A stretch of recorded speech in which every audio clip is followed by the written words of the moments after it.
ท่านบางท่านก็อยู่กับกายเวทนาจิตธรรมจริงๆก็อานาปานสติเหมือนกันแหละหรืออยู่กับพุทโธ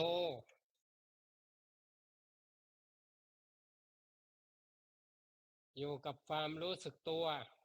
แล้วแต่คือแล้วแต่ว่าจะถนัดแบบไหนที่คำว่าอะไรเป็นเครื่องอยู่ก็คือเอาอะไรเป็นกรรมฐาน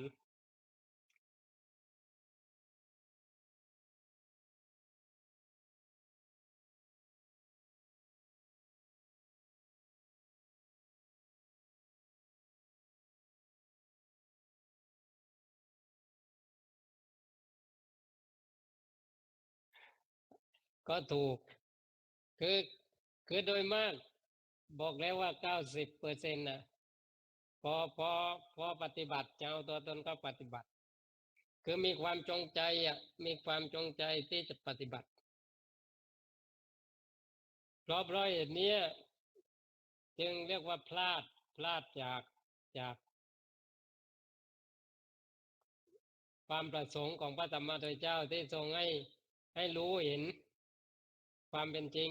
แบบไม่อะไรเลยไม่อะไรเลยในที่นี้หมายถึงว่าไม่ได้มุ่งหมายคาดหวังหรือจะเอาอะไร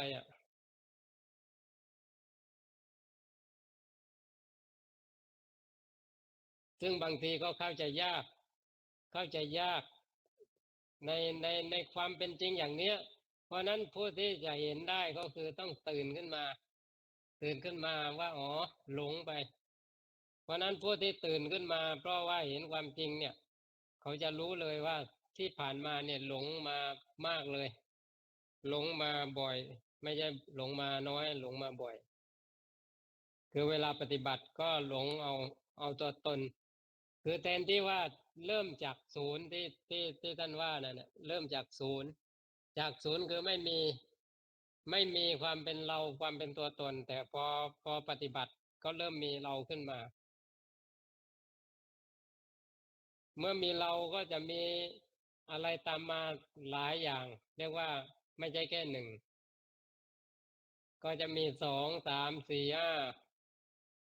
5 6 7 8 9และบวกท้ายก็ศูนย์อีกเพราะนั้นในส่วนนี้คือเราลองคิดดูว่าถ้าเป็นเช่นนี้ถามว่าหลงกันขนาดไหนไม่ใช่หลงธรรมดานะหลงหลงปฏิบัติเนี่ยหลงแบบเป็นเรื่องเป็นราวเลยนะหลงเข้าใจว่าถูกแต่ความจริงมันไม่ถูกคือขณะปฏิบัติอยู่นี่แหละคิดว่าถูกแต่แต่จริงๆไม่ถูกคืออันนี้เอาอาตมาเนี่ยคืออาตมาเข้าใจว่าอาตมาปฏิบัติถูก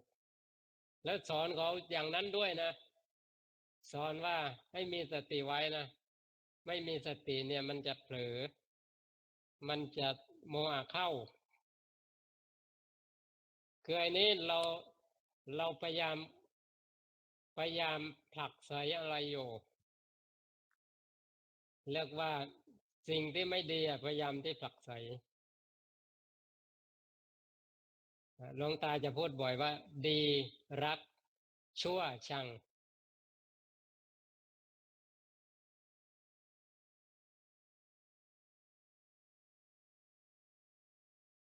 ดีรักชั่วชังก็คือดีนี่มีความรักความประสงค์แต่ว่าถ้าชั่วนี่คือไม่ต้องการเมื่อเป็นเช่นนี้ก็เรียกว่ามันมีตัวตนอยู่ในกระบวนการนั่นเองเพราะใครเป็นผู้ที่พยายามเอาอย่างหนึ่งแล้วพยายามผลักไสอีกอย่างหนึ่งก็คือดีรักชั่วชัง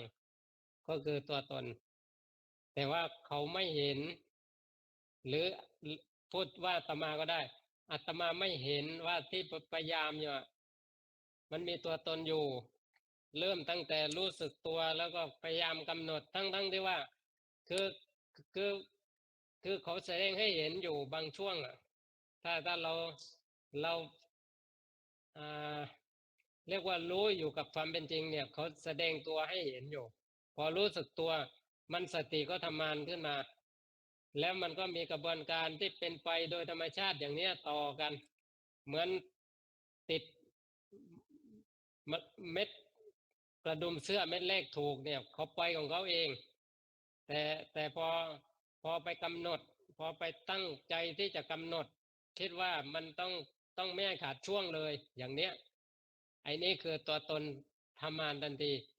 ก่อนหน้านั้นไม่มีเรียกว่าก่อนหน้านั้นเป็นกลไกของธรรมชาติเป็นสติธรรมชาติเป็นสมาธิธรรมชาติเป็นปัญญาธรรมชาติซึ่งไม่มีปัญหาอะไรเลยคือรู้แล้วก็จบกันเขาไหลไปเรื่อยตามธรรมชาติเรียกว่าธรรมชาติล้วนๆไหลไปแต่พอมีความจงใจตั้งใจที่จะเอาอะไรเอาสติเพราะว่ากลัวว่าถ้าไม่มีสติโมหะจะทำงานตอนนี้เริ่มแล้วนะเริ่มเริ่มมีหนึ่งแล้วไม่ใช่เป็นศูนย์ทั้งที่ว่าจริงๆเป็นศูนย์ก็คือสุญญตาคือความว่างเป็นศูนย์อยู่โดยไม่มีเรามีแค่อาการมีแค่กระบวนการของธรรมชาติเองเขาเป็นไปอ่ะแต่พอมีความจงใจตั้งท่าตัวตนก็ปรากฏขึ้นก็คือหนึ่งก็เริ่มขึ้นอ่าแล้วพอมีอะไรต่างๆมันก็ตามมามีสองมีสามมีสี่มีห้ามีหกมีเจ็ดมีแปดมีเก้าและผลท้ายก็บางช่วงก็เลิกจงใจมันก็กลับมาที่ศูนย์อีกแต่ว่าเขาไม่เห็นคือคืออาตมาไม่เห็นว่าอ๋อจริงๆมันไม่ต้องทำอะไรยุ่งยากเลยมันเป็นเรื่องธรรมชาติคือเขาเป็นของเขาอยู่แล้วคือคือพอรู้สึกตัวขึ้นมาเนี่ยความรู้สึกตัวสติก็ทำงานสมาธิความตั้งมั่นไม่ไหลไปอดีตอนาคตปัญญาเห็นความจริงนี่คือเป็นธรรมชาติซึ่งซึ่งตั้งต้นอย่างนี้เรียกว่าถูกต้องแต่พอจงใจปุ๊บความเป็นตัวตนก็จะบังเกิดขึ้นอ่าไม่ใช่เป็นศูนย์เรียกว่าเป็นหนึ่งเป็นสองเป็นสามเป็นสภาพของตัวตนที่มีความจงใจแล้วก็ใครชักใยอยู่เบื้องหลังก็คืออวิชชาแต่ไม่เห็นเข้าใจว่าปฏิบัติถูกหรือปฏิบัติดีคือตรงนี้มันสมาธิที่เรียกว่าสมาธิที่สร้างขึ้นเนี่ยมันก็พอกพูนเหมือนกันเมื่อสมาธิพอกพูนสภาวะธรรมที่ไม่เคยรู้เคยเห็นก็แสดงตัวเหมือนกันเพราะนั้นมันก็เลยเรียกว่าสภาวะญาณเพราะนั้นสภาวะญาณถ้าพูดให้ถูกก็คือมันเป็นกระบวนการของหนึ่งสองสามสี่หกเจ็ดแปดเก้านี่คือสภาวะธรรมทั้งนั้นเลยสภาวะธรรมที่ถูกสร้างขึ้นนะไม่ใช่เป็นเองแต่ว่าพอผลสุดท้ายมันเรียกว่ากลับเข้ามาสู่โหมดปกติมันก็กลับมาที่ศูนย์อีกเพราะนั้นเริ่มที่ศูนย์จบลงที่ศูนย์แต่ว่านอกนั้นมันไม่ใช่นอกนั้นเป็นการกระบวนการของอัตตาหรือเป็นกระบวนการที่ที่เป็นมาโดยอวิชชาเพราะฉะนั้นการปฏิบัติเขาเข้าใจว่าถูกต้องแต่ความเป็นจริงแล้วมีอวิชชาอยู่ทำไมถึงไม่ถึงที่หมายกันทำไมถึงเนิ่นช้าก็เพราะว่าไม่รู้ว่าขณะปฏิบัติมีอวิชชาชักใยอยู่เบื้องหลังมีตัณหามีอุปาทานในการเป็นไปอยู่เนี่ยแล้วมันจะเรียกว่าสัมพันธ์กับเอ่อวิมุตติหรือวิสังขารธรรมได้ไหมซึ่งความจริงก็คือวิมุตติความหลุดพ้นหรือวิสังขารไร้การปรุงแต่งเนี่ยมีอยู่แล้วโดยไม่ต้องไปทำอะไรเลยเพราะนั้นบุคคลที่ตื่นรู้ขึ้นมาเนี่ยเขาก็เลยห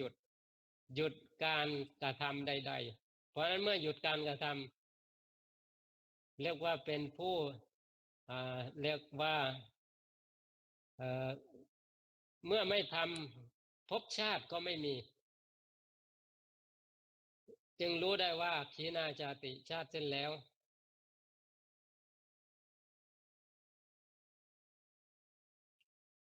ขีณาชาติแล้วก็กิจจังอาการนิยังกิจที่ควรทำเสร็จแล้วคือไอ้นี่เรียกว่าเมื่อตื่นขึ้นมาย่อมเห็น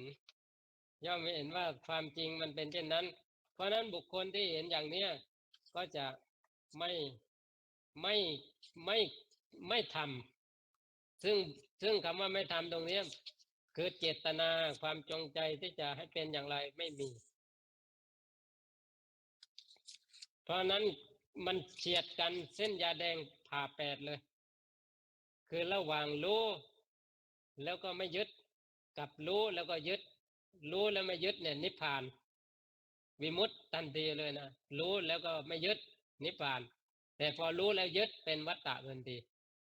มันมีอย่างเนี้ยเป็นไปอย่างนี้อยู่ตลอดเลยคือถ้ารู้แล้วไม่หลงรู้แล้วไม่ยึดรู้แล้วจบที่รู้แล้วก็ไม่ได้ยึดอะไรรู้เฉยๆรู้โดยไม่จงใจไม่ได้อะไรคือรู้โดยธรรมชาติเนี่ยก็นิพพานอยู่แล้วหรือวิมุตติอยู่แล้ว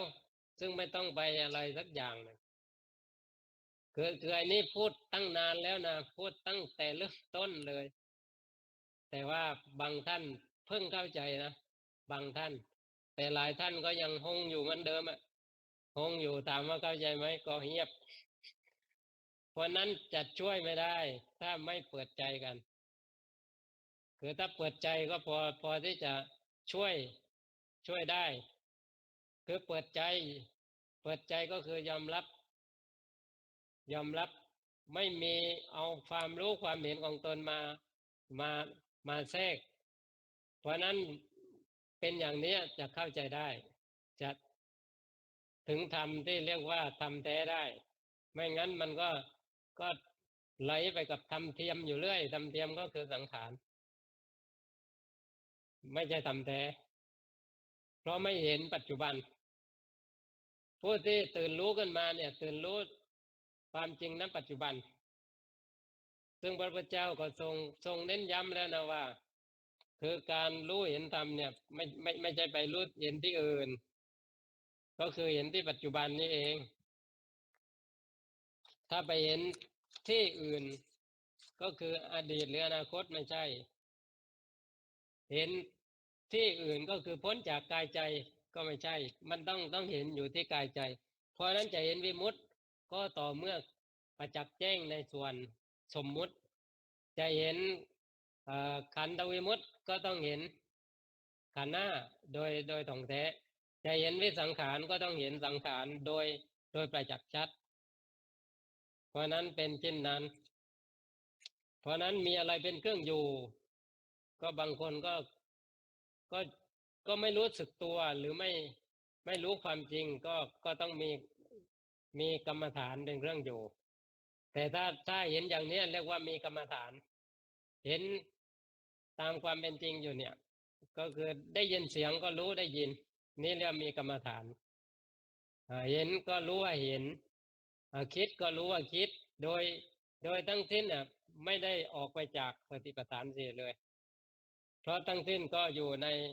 แวดวงหรือในขอบข่ายของสติปัฏฐานสี่ซึ่งการเห็นอย่างนี้ก็โยงใยมาถึงการเห็นธรรมานุปัสสนาคือจะเห็นกายก็ก็เชื่อมโยงมาถึงเห็นธรรมซึ่งในส่วนธรรมก็เรียกว่าธรรมที่เกิดขึ้นบ้างธรรมที่ดับไปบ้างเพราะนั้นธรรมที่เกิดขึ้นธรรมที่ดับไปก็ไม่พ้นจากอริยสัจสี่เจริญสติปัฏฐานสี่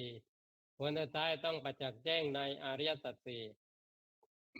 จะเป็นข้อไหนก็ตามข้อกายก็เชื่อมโยงไปถึงธรรมเจริญเวทนานุปัสสนาก็เชื่อมโยงไปถึงธรรมเจริญจิตตานุปัสสนาก็ไปถึงธรรมเพราะนั้นมันจะหลุดไปจากแนวทางที่พระพุทธองค์ทรงวางไว้ไม่ได้ถ้าถ้าดำเนินถูก แต่พอดำเนินผิดปฏิบัติผิดมันก็พลาดไปเลยพลาดไปไกลด้วยกว่าจะตื่นรู้ขึ้นมาก็ถ้าบุคคลนั้นมีบุญบารมีพรั่งพร้อมก็อาจจะตื่นขึ้นมาได้แต่ถ้าไม่มีพรั่งพร้อมก็ยาวเลยปฏิบัติหลายปีคือเราดูว่าเราปฏิบัติมากี่ปีแล้วถ้ามันถูกต้องเนี่ยมันไม่เนิ่นช้าถึงขนาดนี้นะจริงอยู่เราบอกว่าเราไม่ได้ปฏิบัติต่อเนื่องกันจริงๆมันไม่จำเป็นว่าต้องต่อเนื่องถ้าถ้าถ้าเมล็ดเชื้อแห่งโพธิถูกปลูกขึ้นเมื่อไหร่นะเกิดลดน้ำบ้างลดน้ำไม่ได้ลดน้ำบ้างแต่เขาเรียกว่าเมื่อปลูกถูกที่ถูกทางแล้วมันจเจริญเติบโตขึ้นเรื่อยๆไม่ใช่คงที่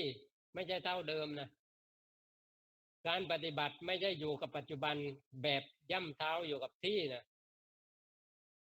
มันไม่ได้อยู่กับปัจจุบันโดยย่ำเท้าอยู่กับที่ไม่ไปอดีตแล้วก็ไม่ไหลไปอนาคตแต่ย่ำเท้าอยู่กับที่ณปัจจุบันนี่ก็ไม่ใช่คือพูดแล้ววันก่อนว่าไม่ได้อยู่คือถึงแม้ว่าเอาปัจจุบันในการเห็นก็จริงแต่แค่เห็นเสร็จก็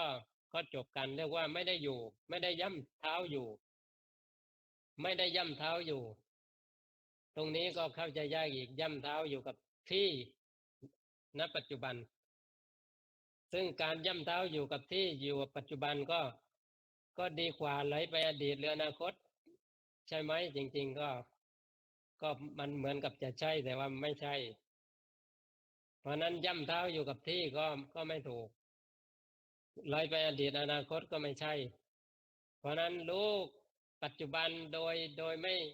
ไม่ยึดอะไรไว้รู้เสร็จก็จบรู้เสร็จก็จบรู้เสร็จก็จบนี่แหละก็คือทั้งหมดถ้าเข้าใจแล้วมันก็ทั้งหมดแค่เนี้ยมันไม่มีที่หลุดจากกรรมฐานไม่มีที่จะออกจาก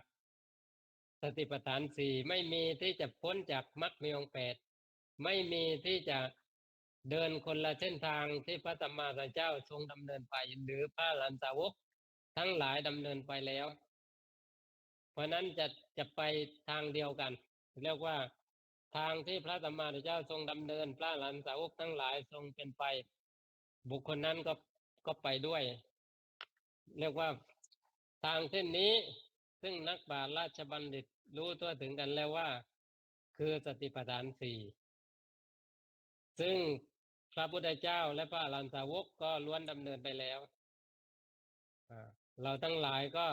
ก็ดำเนินตามทางเส้นนี้คือทางเส้นนี้เป็นทางที่ชัดเจนเยเนวยันตินิพพานังพุทธาเตสัญจสาวกาเอกายเนนะมัคเคนะสติปัฏฐานะสัญญินาพระพุทธเจ้าและเหล่าพระอริยสาวกได้ดำเนินไปสู่พระนิพพานด้วยหนทางเส้นนี้อันเป็นทางสายเอกซึ่งนักปราชญ์ราชบัณฑิตทั้งหลายรู้ทั่วถึงกันแล้วว่าได้แก่สติปัฏฐานสี่ข้าพเจ้าขอตั้งสัจจะอธิษฐานปฏิญาณตนต่อพระรัตนตรัยว่าจะดำเนินอย่างเนี้ยดำเนินบนทางก็คือสติปัฏฐานสี่เนี่ยก็คือรู้อยู่อย่างเนี้ยรู้กายรู้ใจเนี่ยซึ่งรู้มากก็จะไปลงที่ใจรู้มากขึ้นก็จะรู้ว่าอ๋อมันแก้เกิดดับเพราะนั้นถ้าพรั่งพร้อมก็จะเห็นได้เลยว่ามันรู้เสร็จก็จบแต่เราไม่ยอมจบเองคือเราเนี่ยก็คือตัวตนนั่นแหละรู้แล้วมันไหลรู้แล้วว่ามันก็หลงมันก็เลยไม่ยอมจบอยู่ตรงหน้าทั้งที่ว่ามันจบอยู่ตรงหน้าเลยมันไม่มีอะไรมากกว่านี้สิ่งใดเกิดสิ่งนั้นดับสิ่งใดไม่เกิดสิ่งนั้นไม่ดับเรียกว่าพรั่งพร้อมพรั่งพร้อมในการรู้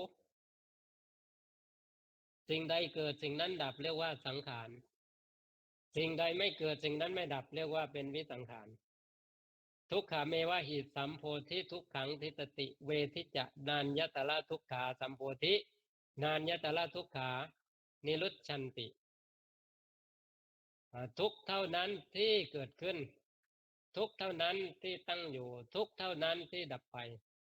นอกจากทุกข์แล้วไม่มีอะไรเกิดนอกจากทุกข์แล้วไม่มีอะไรดับนี่เป็นคำกล่าวของพระอรหันต์ถ้ายังกินจิตสมุทัยธรรมังสัพพันธังนิโรธธรรมันติสิ่งใดสิ่งหนึ่งมีความเกิดขึ้นเป็นธรรมดาสิ่งนั้นทั้งหมดล้วนแต่มีความดับเป็นธรรมดาอันนี้เรียกว่าการเห็นของพระอริยเจ้าชั้นต้นแต่ถ้าชั้นสูงสุดก็ก็ที่กล่าวว่าทุกเท่านั้นเกิดขึ้นทุกเท่านั้นตั้งอยู่ทุกเท่านั้นดับไปนี่เรียกว่าส่วนสังขารนอกจากทุกข์แล้วก็คือ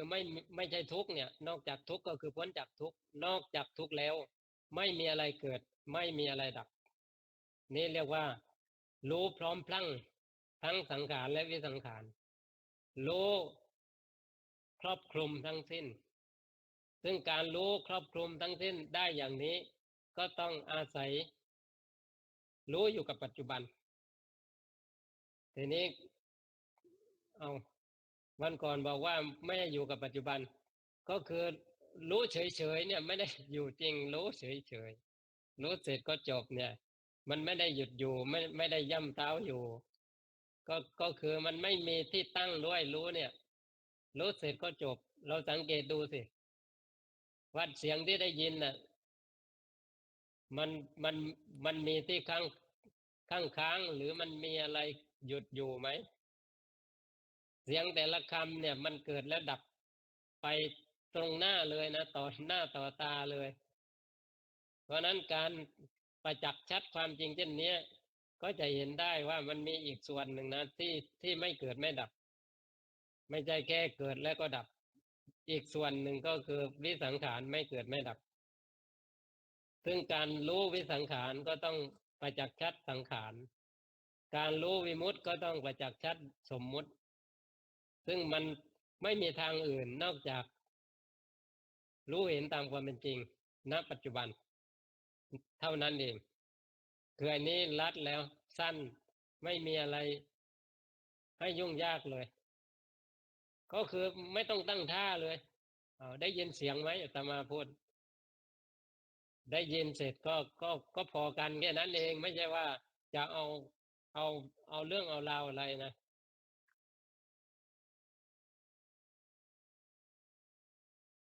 รู้เสร็จก็จบแล้วก็ยอมรับผู้ยอมรับก็คือปัญญารู้เสร็จก็จบเนี่ยก็เรียกว่าจิตเห็นความเห็นจิตเป็นอย่างนั้นแล้วจิตเป็นอย่างนั้นเรียกว่าอ่าเจโตวิมุตติถ้ายอมรับความจริงก็เป็นปัญญาวิมุตติพรั่งพร้อมด้วยเจโตวิมุตติและปัญญาวิมุตติแต่เราไปคิดให้ยากเองว่ามันต้องอย่างนั้นนะต้องอย่างนี้นะต้องเจริญฌานก่อนนะถึงจะได้เจโตแล้วค่อยมาเจริญวิปัสสนาอ่าถึงจะได้ปัญญาคือคือขณะที่คิดออกไปไม่เห็นถ้าเห็นก็มันก็แค่นั้นเองเพราะว่ามันแค่คิดขึ้นมาเท่านั้น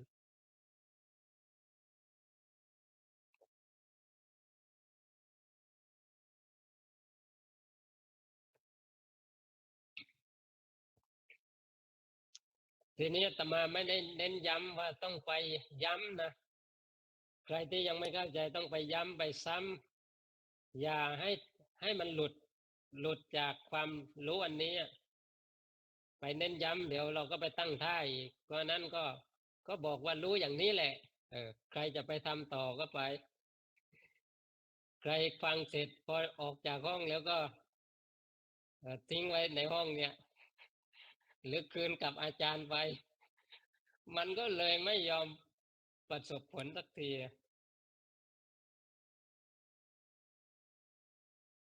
คือมันเป็นเรื่องง่ายแต่ว่าพอไม่เข้าใจมันก็เป็นเรื่องยากไปคือพอตั้งท่าที่จะเอาอะไรนั่นแหละก็คือไอ้รู้ว่าอ๋อ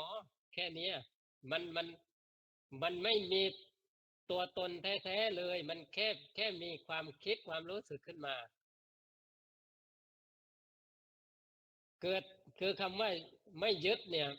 ไม่ใช่ว่าไม่ให้ยึดแต่มันยึดไม่ได้ต่างหากสมมติเราเข้ามาในห้องเนี่ยเราเข้ามาในห้องวิปัสสนากรุ๊ปเราเข้ามาและถามว่ายึดอะไรไว้ได้ไหมที่เข้ามาเนี่ยยึดอะไรไว้ได้ไหมยึดเสียงไว้ได้ไหมขณะที่ได้ยินเสียงยึดเสียงไว้ได้ไหมยึดการเห็นไว้ได้ไหมยึดความรู้ที่รู้ขึ้นมาหรือเข้าใจขึ้นมาได้ไหมยึดความเข้าใจได้ไหมยึดความไม่เข้าใจได้ไหมพอปิดห้องก็เราค้างคาอยู่ในห้องนี้ไหมเออมันแสดงตัวอยู่แล้วไอเนี้ยทั้งหมดอ่ะถ้าเราสังเกตเขาแสดงตัวอยู่แล้วเดิมทีในห้องนี้ก็ว่างเปล่าแล้วมีกิจกรรม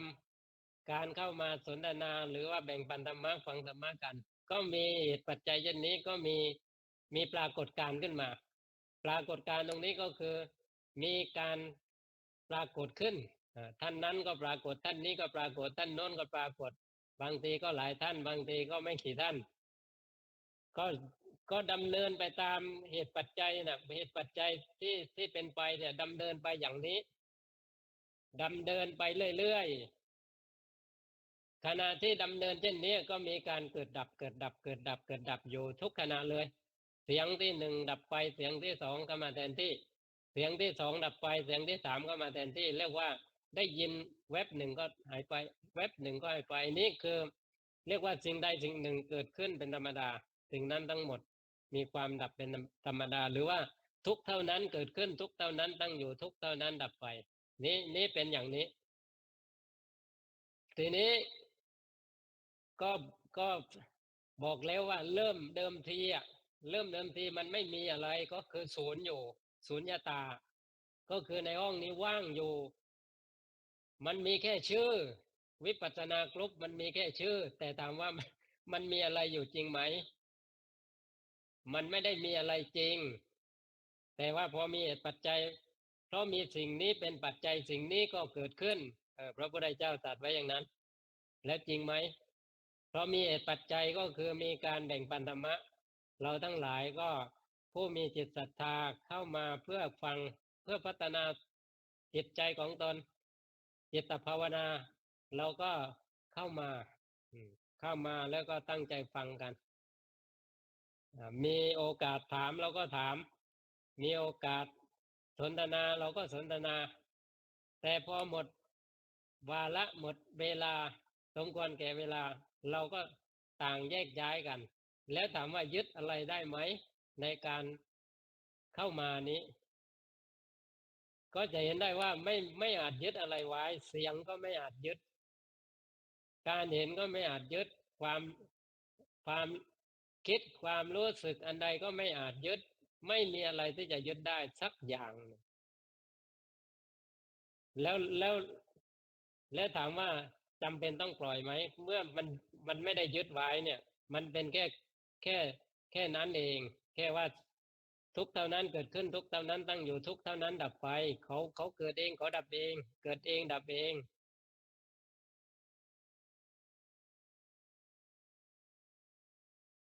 เพราะนั้นการที่จะปล่อยมันก็เลยไม่จำเป็นเพราะว่าการยึด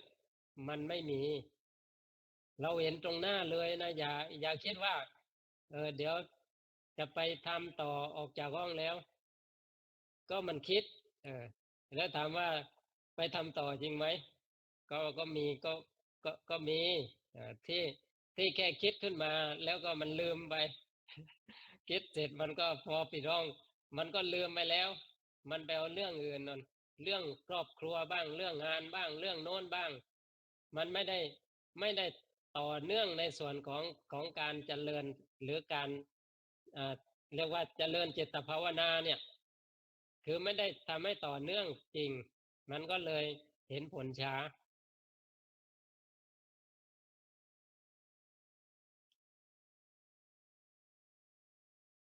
ทีนี้ก็พยายามเน้นย้ำว่าไม่ต้องตั้งท่าเอาเลยก็คือตอนนี้เลย ตอนนี้เลยที่อยู่ตรงหน้าเนี่ย ได้ยินเสียงไหมก็ได้ยินก็พอแล้วแค่นี้เอง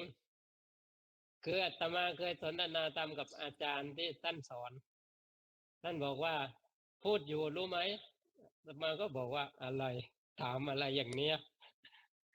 คิดอยู่คุณคิดอยู่รู้ไหมเออก็มันก็ซ้อนขึ้นมาอีกถามอะไรอย่างเนี้ยคือท่านพยายามชี้ให้เห็นปัจจุบันแต่เราไม่เห็นว่าจริงๆมันแค่นั้นแหละมันไม่มีอะไรเลยคือเริ่มเดิมทีมันก็เป็นศูนย์แล้วมันก็ปรากฏขึ้นมาแล้วผลสุดท้ายก็กลับไปที่ศูนย์อีกคือจะเป็นกระบวนการยืดยาวหรือสั้นก็อยู่ที่นั่นแหละหลงนานหรือหลงแป๊บเดียวถ้าหลงนานก็ยาวถ้าหลงนานก็มี1 2 3 4 5 6 7 8 9ถ้าหลงไม่นานก็มีแค่หนึ่งแล้วก็กลับมาที่ศูนย์มีแค่หนึ่งแค่สองแล้วกลับมาที่ศูนย์เพราะนั้นสภาวะธรรมทุกอย่างสภาวะญาณทุกอย่างมันก็ก็ก็คือเกิดจากกระบวนการเพราะมีสิ่งนี้เป็นปัจจัยสิ่งนี้ก็เกิดขึ้นแต่พอไม่มีสิ่งนี้สิ่งนี้ก็ไม่มีเพราะความดับไปอย่างสิ่งนี้สิ่งนี้ก็ดับก็คือตั้งอยู่ในกฎอิทัปปัจจยตาปฏิจจสมุปบาทนั่นแหละอิมัตสมิงสติทางโหติอิมัตสุปาทาอีทางอุปัชชติอิมัตสมิงอสติอีทางนะโหติอิมัสสะนิโรธาอีทางนิรุชชติก็คือแค่4 บรรทัดเนี่ยคลุมไว้ทั้งหมดเลยธรรมของพระเจ้าคลุมไว้ทั้งหมดเลยและถามว่ามันจะยึดอะไรได้จริงไหมเราพิจารณาดูว่า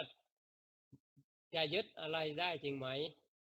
ถ้าเห็นอยู่อย่างเนี้ยตัวตนมันตั้งไม่ได้เมื่อตัวตนตั้งไม่ได้แล้วมันจะมีอะไรที่จะยึดเมื่อไม่มีอะไรที่จะยึดแล้วจะมีอะไรที่จะปล่อยมันจะเป็นกระบวนการที่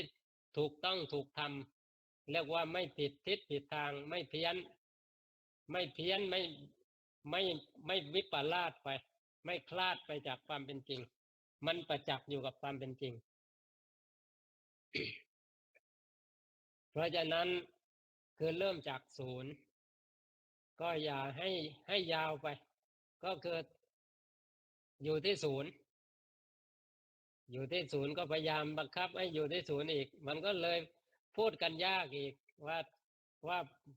ไม่ให้อย่างนั้นไม่ให้อย่างนี้ไม่ให้อย่างโน้นและจะเอาอย่างไรเออก็ถ้ารู้ว่าเอาเอาไม่ได้มันก็พอแล้วแค่นั้นเองก็คือไม่ต้องเอาอะไรก็คือเนี่ยอยู่แบบสบายก็เกิดได้ยินเสียงก็พอกันเห็นรูปทางตาก็พอกันนึกคิดขึ้นมาก็แค่นั้นแหละแค่รู้เออมันอย่างไรเกิดอย่างไรเกิดตรงไหนอย่างไรให้รู้ว่าไม่ต้องไปไล่ดับเขานะไม่ต้องไปยุ่งอะไรเขาไม่ต้องพยายามขับไล่เขาไม่ต้องทำอะไรให้ยุ่งยากเลยก็คือแค่รู้นี่แหละก็รู้ว่าอ๋อแค่รู้เว็บหนึ่งมันก็พอเพียงแล้วนะเว็บหนึ่งที่รู้ขึ้นมามันพอเพียงแล้วแล้วมันรู้อะไรต่อก็นั่นแหละก็คือมันจะอยู่กับปัจจุบันแต่แต่ว่าไม่ได้หยุดอยู่กับปัจจุบันคือรู้อยู่กับปัจจุบันแต่ว่าไม่หยุดอยู่กับปัจจุบันก็คือแค่รู้เสร็จก็จบกันรู้แล้วก็แล้วกันรู้แล้วก็เรียกว่ารู้แล้วก็ผ่านไปรู้แล้วก็ผ่านไปไม่ได้เอาอะไรถ้าการศึกษาข้างนอกมันมีเอาแต่การศึกษาทางธรรมไม่เอารู้แล้วก็วางคือถ้าเป็นปัญญาเรียกว่าปัญญาแท้ปัญญาเทียมเนี่ยก็คือนึกอ่าแล้วก็คิดอันนี้เรียกว่าสุตะสุตามยปัญญาจินตามยปัญญาปัญญานึกปัญญาคิดหรือปัญญาจำปัญญาคิดแต่ว่าปัญญาแจ้งเนี่ยไม่ต้องไม่ต้องอะไรไว้เลย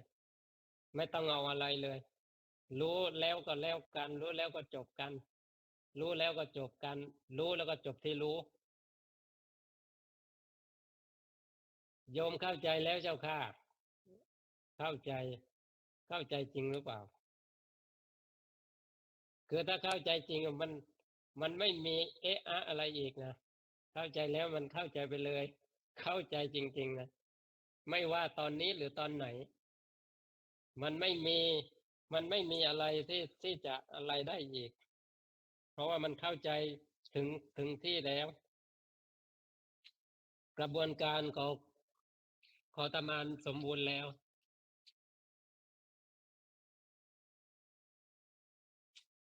คนที่สำคัญคือพยายามเปิดใจ รู้อย่างไรก็ว่า รู้อย่างไรก็บอก เพราะนั้นตรงนี้ก็จะได้เห็นว่าตัวตนยังเหลืออยู่ไหม คือถ้าตัวตนเหลืออยู่ การแสดงออก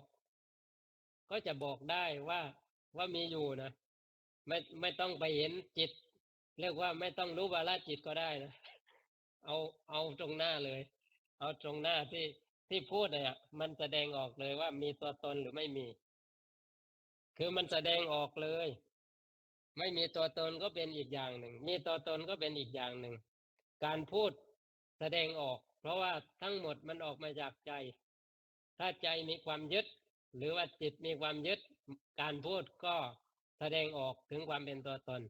แต่ถ้าไม่มีตัวตนการพูดก็ไม่มีความเป็นตัวตน เป็นสักแต่ว่าการพูด แต่ว่าไม่มีตัวตนผู้พูด เพราะนั้นทุกขณะเลยเป็นการเรียนรู้หรือเป็นการปฏิบัติ ถ้าพูดให้ถูกนะ ไม่ใช่ว่าต้องไปตั้งท่า ตอนนี้ฟังอยู่ เดี๋ยวฟังเสร็จค่อยไปปฏิบัตินี้มันไม่ใช่ มันปฏิบัติทุกขณะเลย เพราะนั้นปฏิบัติทุกขณะ การรับผลก็คือปฏิเวทก็เกิดขึ้นทุกขณะเหมือนกัน และปริยัติตรงไหนอะปริยัติก็คือที่รับรู้เนี่ยรับรู้คือปริยัติทีนี้ดำเนินจิตตามเป็นปฏิบัติได้รับผลก็ปฏิเวทปริยัติปฏิบัติปฏิเวทคือไม่มีใครค่อยพูดว่าเป็นเรื่องขนาดจิตเดียวคือฟังหลวงตานั่นลงศักดิ์ท่านพูดชัดเจนว่าปริยัติปฏิบัติปฏิเวทเป็นขนาดจิตเดียวคือไอ้นี่ถูกต้องมันคนละตอนคนละครั้งไม่ได้ต้องครั้งเดียวกันคราวเดียวกันขณะจิตเดียวกันเป็นสามเรื่องปริยัติปฏิบัติปฏิเวทเพราะนั้นการรู้ความจริงการดำเนินให้ถูกกับความจริงนั้นแล้วก็การได้รับผลก็เป็นเรื่องเดียวกันยกตัวอย่างง่ายๆนะได้ยินเสียงเนี่ยเสียงที่ได้ยินก็คือเป็นส่วนของสัจจะความเป็นจริงก็คือรู้ความจริงนี้ก็คือเสียงเพราะนั้นรู้ความจริงนี้เป็นส่วนของปริยัติก็คือการรับรู้ไม่ไม่เคยรู้แต่ก็รู้ขึ้นมาเนี่ยเรียกว่าเป็นปริยัติปริยัติก็คือรู้ความจริงแล้วทำอย่างไรกับความจริงนี้ก็ไม่ได้ทำอะไรนอกจากว่ารับรู้ตามความเป็นจริงเท่านั้นของเสียงแล้วขณะที่ได้ยินเสียงก็รู้แล้วว่าได้ยินแล้วได้ยินเสียงแล้วก็ได้ยินแล้วเพราะนั้นได้ยินเสียงแล้วได้ยินแล้วไอ้นี่เรียกว่าสามเรื่องอยู่ในที่เดียวกันสัจจญาณก็คือรู้ความจริงกิจจญาณรู้ว่าทำอย่างไรกัตตญาณรู้ว่าทำแล้วหรือรู้ว่าจบไปแล้ว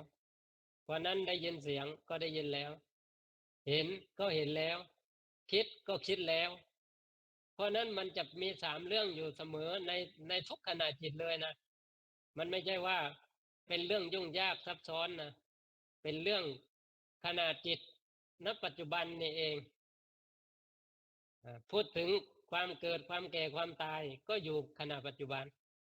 เกิดตั้งดับก็อยู่ตรงเนี้ยเกิดก็คือปรากฏขึ้นมา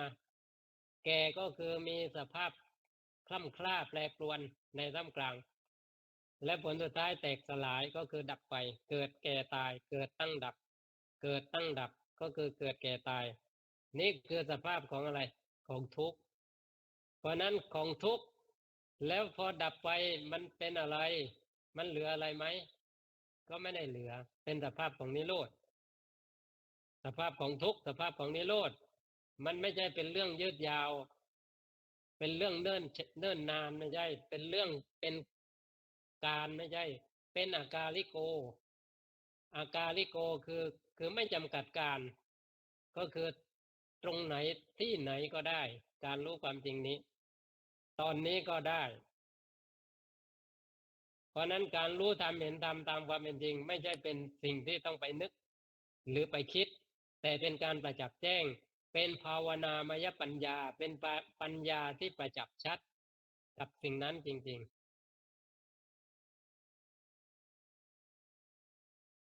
ปริยัติปฏิบัติปฏิเวทก็อยู่ตรงนี้ภาวนาก็อยู่ตรงนี้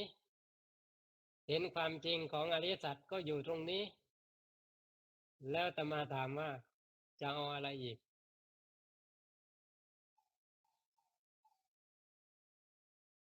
หลวงตานั่นหลวงตักก็ถามว่าแล้วจะเอาอะไรคำนี้อาตมาก็ใช้อยู่ว่าจะเอาอะไรเพราะจริงๆมันแค่นั้นเองมันแค่อย่างนั้นเป็นอย่างนั้นเองแล้วจะเอาอะไรคือในใจถ้ามันคิดจะเอาอยู่ให้รู้ว่ามันไม่เห็นความจริงมันคิดที่จะเอาอ่ะแต่ถ้ามันเห็นมันปล่อยวางโดยธรรมชาติเองเพราะเห็นแล้วว่ามันเอาอะไรไม่ได้เลยสังขารเขาก็เกิดเองดับเองวิสังขารก็ไม่มีใครเป็นเจ้าของเพราะนั้นมันทำอย่างไรได้ก็แค่รู้นั่นเองขีนาชาติชาติสิ้นแล้ววุสิตังพรหมจริยังพรหมจรรย์อยู่จบแล้วกิจอากตังการณียังกิจที่ควรทำแล้วนาปัลลังอิทถันตายาติปจานาติกิจอื่นเพื่อความเป็นอย่างนี้มิได้มีอีกเพราะนั้นถึงความบริสุทธิ์ถึงที่สุดความเป็นอิสระผู้ที่เห็นความจริงตรงนี้ก็เรียกว่าถึงที่สุดคือความอิสระสิ้นภพจบชาติได้เอวังก็มีด้วยประการฉนี้